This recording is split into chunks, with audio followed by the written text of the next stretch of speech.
7 erreurs à ne surtout pas faire sur tes landing pages. Et c'est très important de les éviter parce que si tu les fais, elles vont te voler sans que tu le saches des conversions, des prospects et des clients. Et donc, on va avoir des exemples très concrets. Je t'emmène avec moi sur l'ordinateur.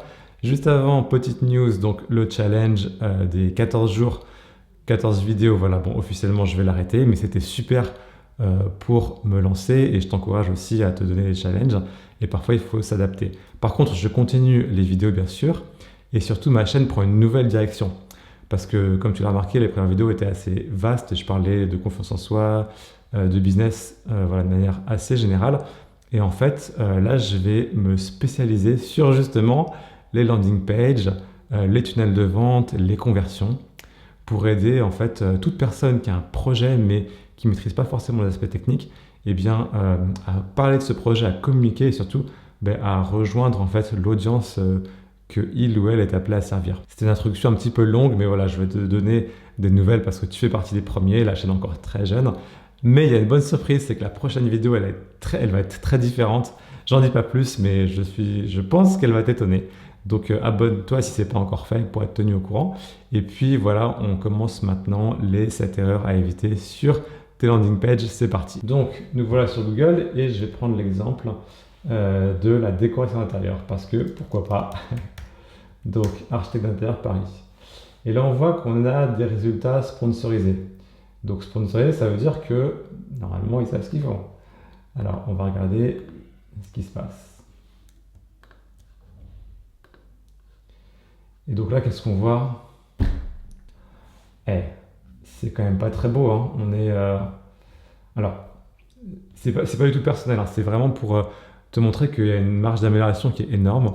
Et si eux, ils arrivent à être rentables, parce que probablement ils sont rentables s'ils font des pubs sur Google, toi, en faisant mieux, mais tu vas exploser les compteurs. Et donc, en fait, avoir une landing page qui est convertie, si ton trafic, tu l'as par les réseaux sociaux, voilà, si tu as une communauté, une audience qui te suit sur Instagram, sur YouTube, et ben, ça te permet de faire grandir ton chiffre d'affaires, par exemple de doubler ton chiffre d'affaires sans doubler ton audience, parce que c'est quand même compliqué de doubler ton audience. Par contre, doubler les conversions, surtout quand on part d'une page tu vois, qui est sous-optimisée comme ça, en fait, c'est beaucoup plus simple que ce qu'on peut imaginer. Voilà, donc c'est vraiment très important. Alors on va continuer. Regarde encore donc notre page. En fait, ça fait quand même. Là, c'est un peu mieux. Il y a des photos, mais franchement, ça pourrait être mieux. On va voir pourquoi. Donc, la première erreur, justement, là, on peut le voir ici, c'est une section héros qui n'est pas assez travaillée. La section héros, c'est tout ce qui est au-dessus de la ligne de flottaison. C'est avant qu'on commence à scroller. Donc c'est, voilà, là, on descend, on commence à scroller, donc on n'est plus sur la section héros. Et en fait, elle est très importante, cette section, parce que les statistiques montrent qu'en moyenne, de manière générale, 60% des visiteurs ne vont pas aller plus loin. C'est-à-dire que 60% des visiteurs vont fermer la page ici, et seulement 40% vont continuer. Donc en fait, il faut absolument travailler cette section énormément pour maximiser en fait l'attention que tu vas capter des visiteurs pour leur donner envie de lire, de consommer le reste de ta page. Donc là déjà il y a un titre, c'est un peu mieux, mais en fait c'est même pas centré. Là il n'y a pas de titre, il n'y a pas de promesse. Donc en fait la première grande erreur c'est de négliger l'importance de la section héros. Donc il faut qu'il y ait un bénéfice extrêmement concret qui va parler à ton audience et qui va vraiment exprimer pratiquement mieux que eux pourraient l'exprimer même ce qu'ils veulent. Et donc on va voir un exemple. On revient là. Voilà, là qu'est-ce qu'ils ont dit? Ouais, architecte d'intérieur, Paris 13e, mais ils ne me parlent pas. Qu'est-ce que moi je veux si je suis à la recherche d'un architecte d'intérieur? Alors je vais te montrer un exemple sur une page que j'ai faite. Vivez enfin dans un espace unique et à votre image en moins de 12 semaines. Boum! Donc là, c'est très précis, c'est très puissant. Et on se dit, ah ben là, c'est exactement pour moi. Et je veux en savoir plus, donc je vais continuer de lire la page. Je ne montre pas le reste de la page, on va voir ça après. D'ailleurs, j'en ai déjà montré un petit peu trop. Donc ça, c'était la première erreur. La deuxième erreur, elle est liée justement à la première, c'est d'avoir des bénéfices qui sont vagues sur la section héros. Donc en fait, on vient de voir les deux erreurs d'un coup. Troisième erreur, c'est de ne pas avoir assez de preuves sociales sur la section héros. Parce que on vit dans une époque où il y a une crise de confiance, beaucoup de gens promettent un peu tout n'importe quoi. Donc ton niveau de preuve doit être équivalent, voire supérieur à ton niveau de promesse. Donc là, c'est pas mal, il y en a un petit peu. Il y a les avis Google qui sont là, donc ça rassure. Qu'est-ce qu'on voit ici? Là, il n'y a rien. Il n'y a rien du tout. Là, il n'y a rien non plus. Alors, on va voir si on a un peu plus. Voilà, si d'autres personnes ici ont pris un peu plus de soin. Alors, on va aussi ouvrir une autre fenêtre. Voilà, il n'y a rien. Il n'y a pas de promesse. Enfin, ça fait amateur, ça fait vraiment. Désolé, hein, mais ouais. L'avantage, c'est que toi, si tu fais mieux les choses, mais tu vas. En fait, si jamais ton trafic aussi vient de la publicité, c'est ce que j'ai pas dit tout à l'heure, plus tu convertis, plus tu vas pouvoir être rentable et donc plus tu vas pouvoir acheter du trafic et tu vas avoir un avantage énorme par rapport à tes concurrents. Parce que si, par exemple, pour 100 euros que tu mets dans la publicité, toi, tu vas générer, je sais pas, 500 euros de vente, alors que les autres vont générer peut-être 200 ou 150 euros de vente, tu vas pouvoir investir encore plus pour acheter plus de trafic et en fait, tu vas augmenter tes parts de marché. Et ça, c'est extrêmement important. Donc, augmenter les taux de conversion, c'est la seule manière d'être rentable sur le long terme et surtout, en fait, quand on scale les campagnes publicitaires, leur performance peut un peu fluctuer en fonction des algorithmes, en fonction de l'offre et de la demande. Parce qu'en fait, tu as le monde entier qui achète des publicités sur Instagram, sur Meta, sur Google, etc. Mais toi, si tu fais 5 fois ou 10 fois plus en chiffre d'affaires que le coût publicitaire, même si tes coûts publicitaires ils augmentent par 2, tu es absolument tranquille. Donc souvent, en fait, ce qui fait qu'une campagne a marché, c'est ce qui se passe après le clic. C'est pas ce qui se passe avant. Et la plupart des gens, en général, passent trop de temps à essayer d'optimiser ce qui se passe avant le clic, c'est-à-dire d'optimiser les pubs, les annonces, les créas. Mais en fait, ils négligent leur page de destination, leur landing page. Donc, je vais ouvrir une fenêtre encore incognito pour voir si on a d'autres résultats. Voilà. Et donc, qu'est-ce qu'on a ici? Reste à sponsoriser. Tac. On regarde encore. En fait, voilà, c'est pas très engageant, c'est un peu chargé. Il n'y a pas vraiment de promesse ici. Il y a ces deux titres qui un peu se battent pour l'attention. Là, parfois, on n'arrive pas très bien à lire. Votre projet commence ici, trouvez votre archi, votre entreprise de travaux, mais il n'y a aucune spécificité, on ne sait pas pourquoi ils sont différents. Voilà. Bon, donc tu as compris, il y a une grosse marge d'amélioration. Et donc, ce qu'il n'y a pas, voilà, j'ai déjà. Ce qu'il n'y a pas, c'est qu'il n'y a pas de preuve sociale, il n'y a pas d'élément de réassurance. Et c'est très important, on a dit, les preuves doivent être supérieures aux promesses. Et donc, sur cette page, on voit très clairement ici noté 4,8 sur 5 sur Google. Plus de 120 projets réalisés, 4 à 12 semaines par projet, 95% des clients me recommandent. Ça va capter l'attention et ça va rassurer, ça va donner encore une fois envie aux personnes de continuer et de lire le reste de la page. Sachant que ce qui est très important aussi, c'est de répondre déjà peut-être aux interrogations, aux questions que les gens se posent. Une des questions qu'on se pose quand on veut prendre un architecte d'intérieur et faire les travaux, c'est ok, est-ce que les délais vont être tenus? Est-ce que les prix vont être tenus? Et donc là, de dire voilà que les projets ils se finissent entre 4 et 12 semaines, mais déjà ça vient aussi répondre à une question que les personnes peuvent avoir. On avance, la quatrième erreur, elle est énorme, c'est que la plupart des landing pages n'ont pas de différenciation, de point de différenciation clair. En fait, quand tu... alors je vais fermer la fenêtre incognito, on va essayer de minimiser le nombre de fenêtres. En fait, quand tu arrives, il faut qu'on comprenne tout de suite pourquoi tu es différent. Et il faut qu'on le comprenne sur la page, donc on va voir. C'est mieux de le mettre dans la section héros, mais en fait dans la section héros, le plus important c'est quand même de dire ok, qu'est-ce que tu fais, à qui tu parles, et de vraiment d'adresser le bénéfice le plus important, le plus puissant, le plus fondamental de ton audience. Tu vois. Après, une fois qu'on parle avec ce bénéfice, la seconde question qui arrive c'est ok, mais pourquoi je devrais partir avec toi? Justement parce que je suis différent. Ou pourquoi, qu'est-ce qui me prouve en fait que ce bénéfice, tu vas me le donner. Alors, il y a toutes les preuves sociales, mais aussi un mécanisme unique, quelque chose qui est différent. Alors, on regarde, et est-ce que là, on voit un mécanisme unique?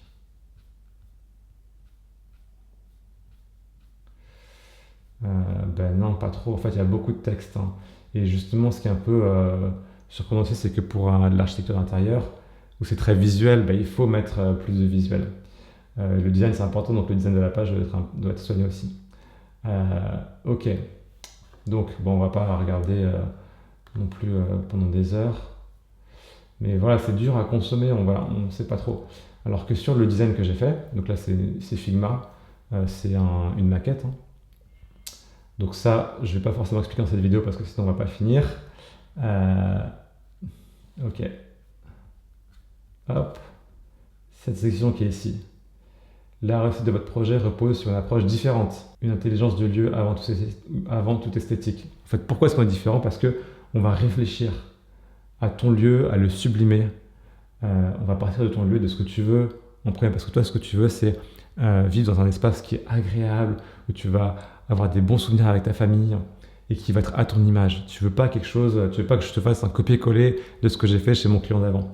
Et donc, on va comprendre d'abord tes besoins et on va comprendre ton lieu, l'unicité de ton lieu, de tes besoins, et on va faire quelque chose d'unique. Donc, c'est ça. Pourquoi on est différent? Parce qu'on a cette approche. Parce qu'on a un équilibre rare entre écoute et direction. C'est-à-dire que je suis un architecte, donc j'ai une expertise que je t'apporte, je suis ton conseiller, mais je ne vais pas tout imposer, je vais aussi prendre tes besoins et après te donner des conseils d'expert.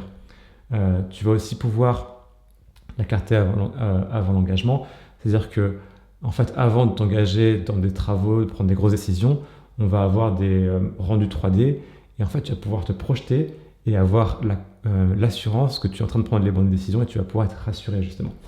Un pilotage global qui enlève la charge mentale, donc parce qu'on sait que je sais en tant qu'architecte que toi, un des gros problèmes que tu as si tu essaies de faire ça tout seul, c'est que tu dis ok, est-ce que je prends les bonnes décisions, est-ce que ça va signer dans les temps, et les artisans, est-ce que c'est les bons, etc. Donc il y a trop de choses à penser, ça te met une pression. Moi, je t'enlève cette pression. On a un réseau, on peut dire voilà, un réseau d'artisans partenaires choisis avec exigence. Donc pourquoi est-ce qu'on est différent? Pourquoi est-ce que ça marche? Pourquoi est-ce que les résultats vont être exceptionnels? Parce que justement, nous, on connaît les bons artisans. Et toi, tout seul, tu ne les connais pas, ou peut-être les autres architectes ne les connaissent pas. Et peut-être que les autres architectes, ils les connaissent, mais s'ils ne le mettent pas en avant dans la page, ben, c'est très dommage. Et enfin, un intérieur conçu pour traverser le temps, c'est-à-dire qu'on ne va pas se baser sur des modes, des tendances un peu éphémères. On veut te créer quelque chose qui va durer dans le temps. Donc ça, c'est les différenciateurs. Il y en a 6. Et ça, c'est hyper important. Ensuite, donc tu vois que les erreurs sont un peu liées les unes aux autres, mais la 6e erreur, c'est un design qui est amateur. De manière générale, en fait, le design te représente. Et en fait, quel que soit ton domaine d'activité, si jamais ta page web où tu veux que les gens passent à l'action, elle est négligée, ben on va se dire, ok, le site est négligé, donc en fait, son service ou son produit ou sa formation, ils vont être négligés aussi. Voilà, donc c'est hyper important que ta page elle soit soignée et donc dans l'architecture d'intérieur particulièrement où c'est un domaine qui est très visuel, il faut que ce soit encore plus soigné. Et aussi, il ne faut pas tomber dans un piège, c'est que le design il doit être aussi au service du message, c'est-à-dire que le design ne pourra jamais compenser un mauvais message. Donc on va en parler dans une vidéo, c'est ce qu'on appelle le copywriting. Donc il ne faut pas non plus faire des designs trop flash, avec trop d'animation qui distraient, etc. C'est d'abord le message, ensuite le design vient sublimer le message. Et il faut privilégier la simplicité et la clarté. Donc là, sur certaines pages, par exemple celle-ci, elle est pas mal. C'est-à-dire qu'en termes de design, elle est minimaliste, il y a des belles photos. Donc sur l'architecture, il faut mettre des avant-après, ou en tout cas mettre des belles photos. On peut cliquer, on peut voir les projets. Donc ça, c'est plutôt bien fait. Donc heureusement, hein, et d'ailleurs ces sites ils marchent, donc ils font des choses bien, et c'est pour te montrer ce qu'il faut faire. Mais on peut aller encore plus loin, et donc là tu vois sur ce design que j'ai fait, il est vraiment épuré, et on voit que le message il est mis au centre.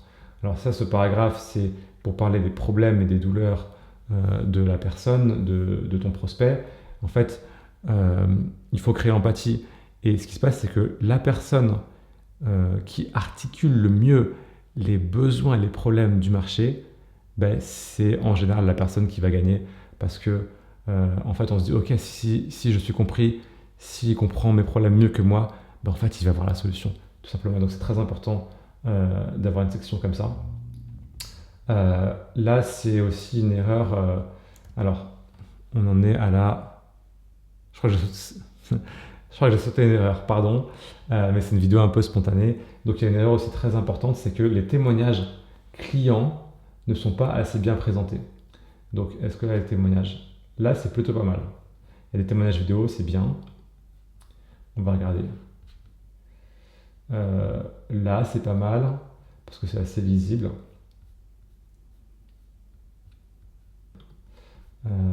Est-ce qu'on voit les témoignages ici? Là par exemple sur les images, il faudrait que ce soit plus grand, hein. Puis là c'est un peu moche, franchement c'est flou. Donc attention. Voilà, donc là, on se dit c'est pas mal. Donc 4,8 c'est bien. Franchement, ça pourrait être mis en beaucoup plus gros ici, en haut.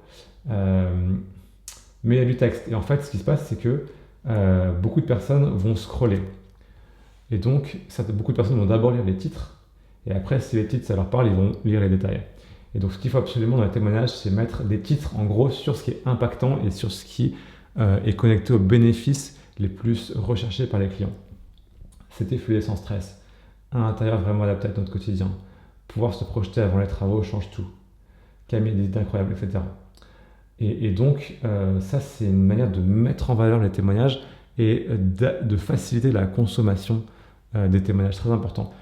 Et aussi, le problème, c'est qu'aujourd'hui, donc, il y a les témoignages, tout le monde utilise les témoignages, mais souvent, ils sont mis un peu à tort et à travers, où on se dit, ok, est-ce que c'est des vrais témoignages? Et donc, il faut que ce soit clair que les témoignages ils viennent de Google ou de sources vérifiables. Donc c'est bien de mettre des liens de ton site vers la page des avis Google.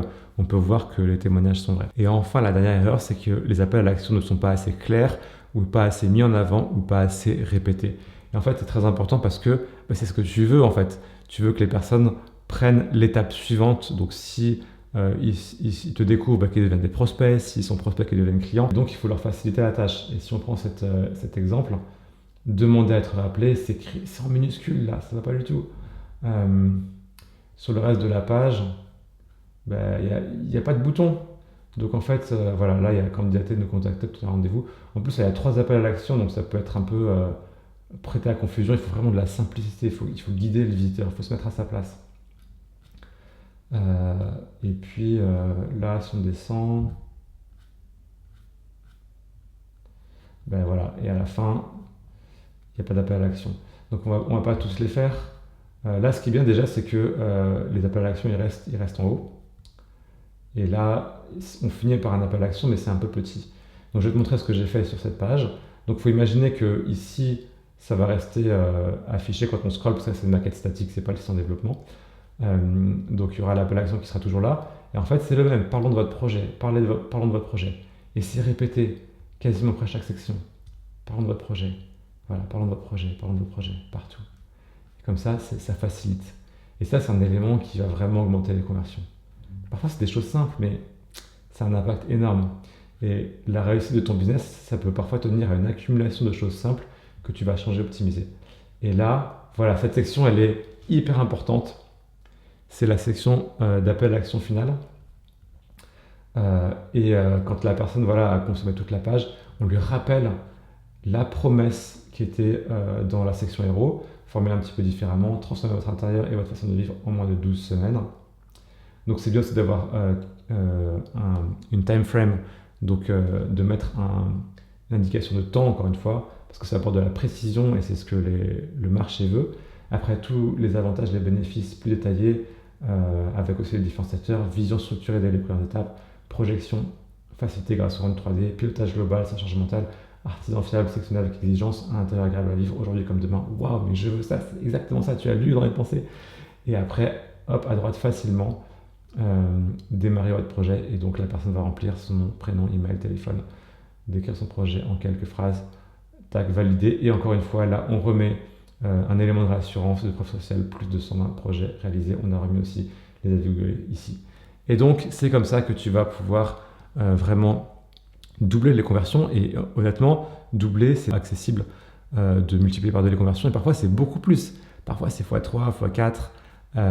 Avec mon premier client, Thibaut, les conversions pour les prises de rendez-vous qualifiées, ça a été multiplié par plus de 10. Et j'en parlerai dans une prochaine vidéo. Donc oui, c'est possible. Et vraiment, moi, je vois que ça peut transformer un business. Donc c'est pour ça que la chaîne YouTube, elle va parler vraiment d'optimisation de landing page. On va voir aussi l'aspect technique, comment développer ça sur Figma, comment aussi après qu'est-ce que j'utilise comme outil pour le développer en un site live, responsive, qui s'affiche très bien aussi bien sur ordinateur que sur tablette que sur mobile. Voilà, donc c'est plein de choses passionnantes qu'on va voir dans cette chaîne YouTube. Donc merci beaucoup d'avoir regardé cette vidéo. Alors, il faut te demander si jamais ça t'a plu, s'il te plaît, abonne-toi et mets un like parce que ça encourage la chaîne, ça permettra d'aider encore plus de personnes. Et alors, il y a deux choses maintenant. Si ce que tu as vu, ça te parle, tu dis waouh, c'est génial, mais ça a l'air quand même un petit peu compliqué et que tu veux que je le fasse pour toi, pour que toi tu puisses te focaliser sur ce que tu sais faire, gérer ton business, n'hésite pas à cliquer sur le lien qui est sous la vidéo et tu vas pouvoir réserver un rendez-vous gratuit avec moi et je serai très heureux de faire ta connaissance et de voir s'il est pertinent qu'on travaille ensemble. Et deuxièmement, si jamais tu veux faire par toi-même et si tu es un peu technique et que tu veux développer tes autres pages, j'ai mis aussi une ressource gratuite qui va énormément t'aider. C'est le template d'une landing page qui convertit. Donc c'est ce qu'on appelle le wireframe. C'est ce qui va permettre de te focaliser sur la structure et ça va beaucoup t'aider, ça va te permettre de gagner du temps. Et il y aura d'autres vidéos sur la chaîne un peu plus tard où j'expliquerai justement comment passer de ce wireframe à un design haute fidélité comme tu viens de le voir ici. Et en tout cas, merci encore d'être parmi les tout premiers à suivre cette chaîne. Je te souhaite toute la réussite pour ton business. On se voit très bientôt dans la prochaine vidéo. Et d'ailleurs, tu peux cliquer ici pour voir la prochaine vidéo quand elle sera prête. À très bientôt.